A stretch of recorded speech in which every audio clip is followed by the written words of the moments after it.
মানে স্পিচলেস। এক বলে 6 রান লাগে, এটা তো আবার ক্রিস ওকস, হ্যাঁ তিনি ভালো প্লেয়ার, মানে বোলিং অলরাউন্ডার, কিন্তু ফাহিম আশরাফের বলে যেভাবে ছক্কা মারবে এটা কেউ ভাবে নাই। মানে অবিশ্বাস্য ম্যাচ লাগছে আমার কাছে, এবং আমি নিজেও ছিলাম, আমি চিৎকার করতেছিলাম। মানে বিপিএলে আমার কোনো দল নাই, কিন্তু শেষ দিকে আসলে মানে ফাহিম চৌধুরীর যেই এক্সাইটমেন্ট, ওই এক্সাইটমেন্ট মানে আমার মধ্যে ঢুকে গেছে। আমি নিজেও মনে সিলেটি ফ্যান হয়ে গেছি ওই সময়টা আর কি। এবং এত চিৎকার করলাম, আমরা বেশ কয়েকজন গণমাধ্যম কর্মীরা নিচে নেমে আসছিলাম দেখার জন্য, সবাই চিৎকার করলাম। বিপিএল এর বেস্ট ম্যাচ, এবং এই ধরনের ম্যাচ দেখার জন্যই দর্শকরা মাঠে আসে, এবং আমার কাছে মনে হয় পয়সা উসুল ম্যাচ। ওনাকে নিয়ে ধোঁয়াশা দেখেন, আসলে এম নাজমুল ইসলাম উনি উনি কীরকম সেই বিষয়ে না গিয়ে আমার কাছে যেটা মনে হয় ওনার কথা বলার ইমপ্যাক্ট কোন জায়গায় পড়ছে সেটা খুব গুরুত্বপূর্ণ। ধরেন আপনি একটা বাজে কথা বললেন বা ভালো কথা বললেন, জনগণ কিভাবে নিচ্ছে সেটা ম্যাটার করে। আমার কাছে মনে হয় এম নাজমুল জনগণের প্রতিনিধি, আমি সর্বপ্রথম এটা বলবো। উনি যেই কথাগুলো বলছেন ওই কথাগুলো হয়তো বা না বললে হতো, কিন্তু ওইগুলোর মেসেজ কিন্তু স্পষ্ট।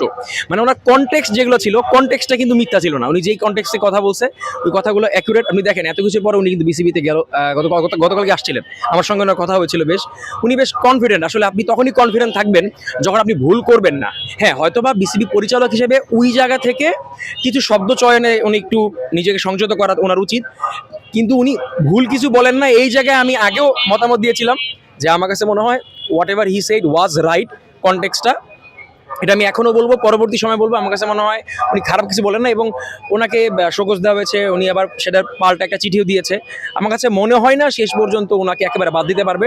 সাধারণ জনগণ ওনার পাশে আছে, এটা আপনারা সোশ্যাল মিডিয়াতে দেখলেই বুঝতে পারেন। তো আমার কাছে মনে হয় যে যত চাপই আসুক না কেন, দিন শেষে এম নাজমুল বিসিবিতে থাকবেন।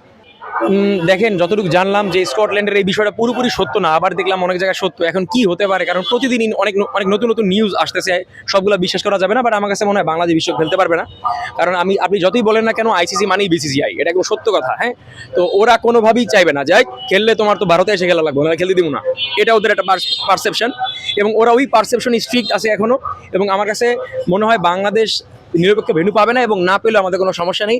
আমরা এবার বিশ্বকাপ খেলবো না, এটা লাউড অ্যান্ড ক্লিয়ার, কোনো কথা নাই এই জায়গায় ফুল স্টপ। দেখেন, মেহেদী হাসান মিরাজ আমার কাছে মনে হয় উনি একটু মেন্টালি আপসেট আছেন। সামাজিক যোগাযোগ মাধ্যমে ওনাকে নিয়ে একটু ব্যাশিং করা হচ্ছে, ওনার নিজের পারফরমেন্সও ঘাটতি। আর একটা কথা আমি বলবো, আজকের ম্যাচে মঈন আলীর আগে উনি ব্যাটিং করতে নামছেন, এইটা একটা বড় ক্রাইম। উনি 23 বলে 18 রান করছেন। দেখেন 23 বলে 18 রান, যেহেতু রানের টার্গেট কম ছিল সেই জায়গায় এটাকে আমি মানানসই ধরতে পারি, কিন্তু আপনি তো ভাই ম্যাচটা শেষ করে আসবেন, শেষ করতে পারেননি। তো পুরো বিপিএল এর শুরু থেকে দেখলাম মেহেদী হাসান মিরাজ নিজে একবার ওপেন নামছেন, নিজে ওপেন বল করতে আসছেন।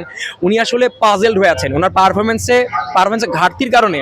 না ব্যাটে পারফরমেন্স করতে পারছেন, না বোলিংয়ে পারফরমেন্স করতে পারছেন।